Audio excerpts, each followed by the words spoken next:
Шалқан ертегісі. Ата өзінің бау-бақшасына шалқан отырғызады.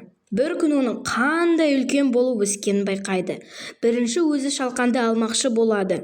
Ала алмағаннан кейін әжесін шақырады.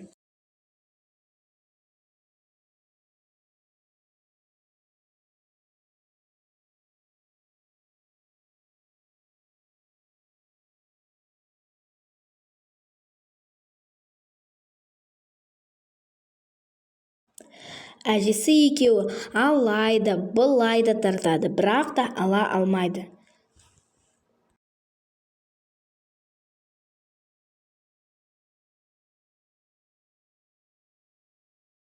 Одан кейін әжесі немересін шақырады. Екеуі жабыла тартысады, ала алмайды. Немересі өзінің мысығын шақырады.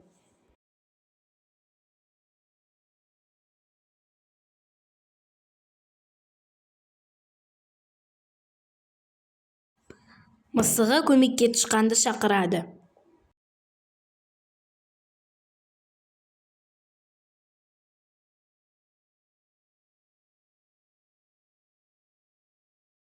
Тышқан көмекке келіп, бесеуі жұмыла тартып шалқанды шығарып алады.